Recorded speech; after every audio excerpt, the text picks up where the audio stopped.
இந்த வரைவு வாக்காளர் பட்டியல் வந்ததுக்கு பிறகு அந்த இறப்பு சார்ந்து சரி, ஷிஃப்ட் சார்ந்து சரி, இதெல்லாம் முறையாக நீங்க வந்து சரி பார்த்து உடனடியாக அது சார்ந்து ஏதாச்சும் அப்ஜெக்ஷன் உடனே கொடுக்க வேண்டும் என்று சொல்லியிருக்காங்க. முழுமையாக ஒரு தொகுதி சார்ந்து வந்ததுக்கு பிறகு பூத் வைஸாக எப்படி நாங்க வந்து 21ஆம் தேதி வந்து மாவட்ட செயற்குழு கூட்டம் வச்சிருக்கோம்.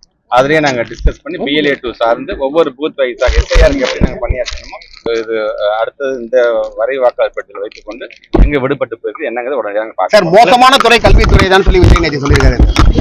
இல்லைங்க, இது வந்து எனக்கு ரொம்ப கஷ்டமா இருக்கு. ஏன்னா அவர் சொன்னார் இல்லையா, யாரு ஆட்சியில தெரியுமாங்க டிராப் அவுட் அதிகமா இருக்கு அப்படின்னு சொன்னா பாத்தீங்கன்னா 2017 நம்மளுடைய அண்ணன் செங்கோட்டையனுடைய ஆட்சி தான் இருந்திருக்கு. அது ஏற்கனவே தரவுகளும் நம்ம கொடுத்துருக்கோம். நம்ம 16% இருந்திருக்கு, இப்ப 7.7. இது அவங்க பேசின பேச்சு என்பது 4 மாசத்துக்கு முன்பாக ஒரு பத்திரிகையில் வந்த செய்தி. ஏற்கனவே நம்ம ரீபட்டல் கொடுத்துருக்கோம், நம்ம அதுக்கான விளக்கமும் கொடுத்துருவோம். ஸோ ஒரு பழைய செய்தி வச்சுட்டு சொல்றாரு கொஞ்சம் மறுபடியும்